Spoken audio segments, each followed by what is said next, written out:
Baik, kita lanjutkan kembali ya. Nah, ini saya berikan gambaran tentang form ya, formulir monitoring efek samping obat nasional ya. Ini yang dikeluarkan oleh eh, BPOM ya, BPOM Indonesia, di mana nantinya formulir yang terisi ini akan dikirimkan ya. Jadi ada beberapa cara sebetulnya pengisiannya, baik secara eh, manual itu ya, kita mengisi kemudian dikirimkan melalui pos, tapi juga bisa melalui email maupun bisa ke websitenya BPOM. Nah, formulir ini berisikan perlu diisi oleh pengirim pelapor dalam hal ini ya. Kemudian juga berisikan beberapa data-data baik yang berkaitan dengan pasien ya maupun yang nantinya hasil identifikasi dari penggunaan obat yang diterima oleh pasien. Nah, monitoring efek samping obat ini dilakukan oleh Indonesia ya, bekerja sama dengan WHO yang bertujuan untuk memonitor semua efek samping obat ya yang kita jumpai atau yang ditemui ya pada penggunaan obat. Nantinya hasil evaluasi ini akan digunakan untuk melakukan penilaian ya, melakukan penilaian kembali tentang obat yang beredar ya, serta melakukan tindakan pengamanan atau penyesuaian yang diperlukan. Kenapa? Ya karena setelah obat itu beredar, ya meskipun sebelum obat itu beredar telah melakukan serangkaian uji klinis, namun tidak menutup kemungkinan ketika obat tersebut sudah beredar di masyarakat masih bisa menimbulkan efek samping yang mungkin tidak ditemui pada saat uji klinik. Nah, makanya perlu dilaporkan. Ada satu contoh kasus, dulu ada obat namanya rosiglitazone ya, salah satu antidiabetik, itu kurang lebih di tahun 2006 ya sudah disetujui izin edarnya, artinya sudah boleh digunakan.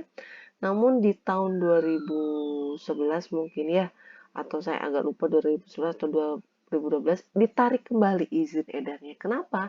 Karena eh, selama obat itu digunakan itu ya, beberapa tahun digunakan, ternyata banyak laporan dari tenaga kesehatan maupun dari masyarakat yang melaporkan bahwa obat tersebut menimbulkan berbagai macam efek samping. Hingga akhirnya di tahun 2012 kurang lebih ya ditarik kembali ya, dibekukan kembali izin edarnya dan tidak diizinkan untuk beredar kembali ya.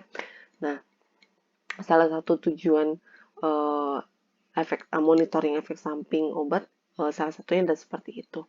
Baik, kita kembali ke sini ya. Kita lihat dulu apa saja sebetulnya yang harus diisi ya oleh kita sebagai farmasis ketika menerima laporan efek samping obat, termasuk pada saat akan melaporkan itu ya. Dan dari mana sumber datanya bisa kita peroleh, kita lihat satu persatu ya. Nah, di sini terdapat beberapa data yang perlu diisi. Pertama terkait dengan identitas pasien ya, atau ya yang mengalami kejadian efek samping. Ini boleh diisi dengan full atau juga singkatan ya. Untuk menjaga kerahasiaannya kita boleh isi dengan singkatannya. Dan kita isi usia pasien ya. Kemudian suku ya, suku Jawa, Batak, Sunda, dan sebagainya. Berat badan, pekerjaan, kita isikan. Data-data ini kalau pasiennya rawat inap, kita bisa lihat di rekam medis pasien ya, kecuali yang memang tidak terdapat di rekam medis misalnya ya, bisa kita tanyakan pada pasien atau keluarga pasien terkait data ini. Namun kalau sudah tersedia di rekam medis ya cukup melihat di rekam medis saja ya.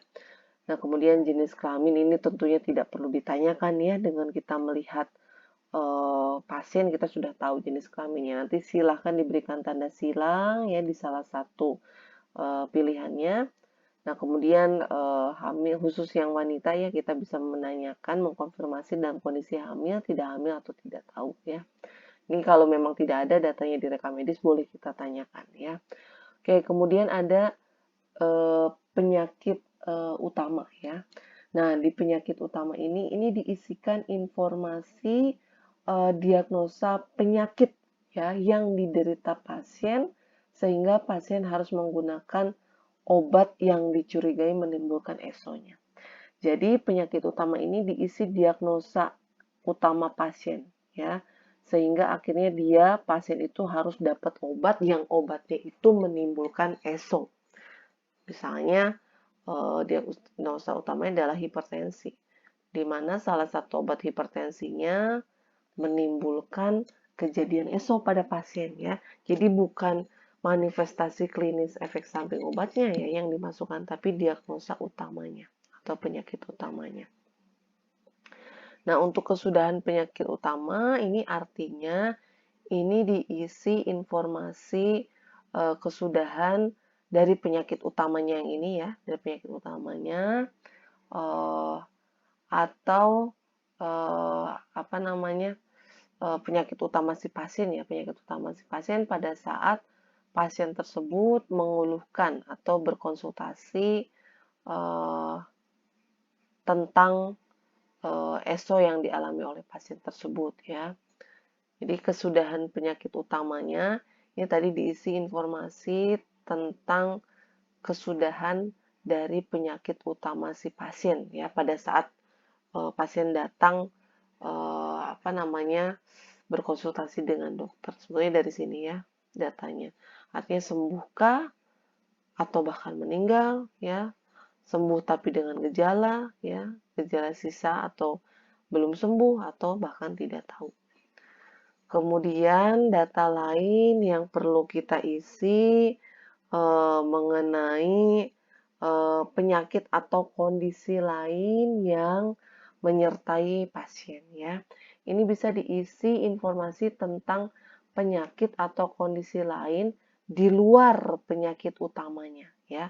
Apakah pasien memiliki gangguan fungsi ginjal, apakah pasien memiliki gangguan fungsi hati ya, atau mungkin ada alergi atau tidak ya, nanti disilang atau ada penyakit penyerta yang lain, kondisi medis lainnya, atau ada faktor industri, artinya gejala yang muncul itu bisa tidak karena faktor industri atau pertanian, misalnya menggunakan pupuk, pestisida, ya, kimia, dan lain-lain.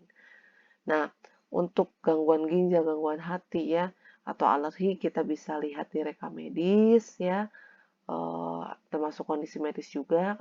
Kalau ada catatannya di dalam rekam medis, maka bisa kita ambil dari sana. Tapi ketika memang tidak ada, untuk alergi atau kondisi medis atau faktor industri, pertanian kimia, lain-lain, ini bisa kita tanyakan pada pasien atau keluarga pasien ya.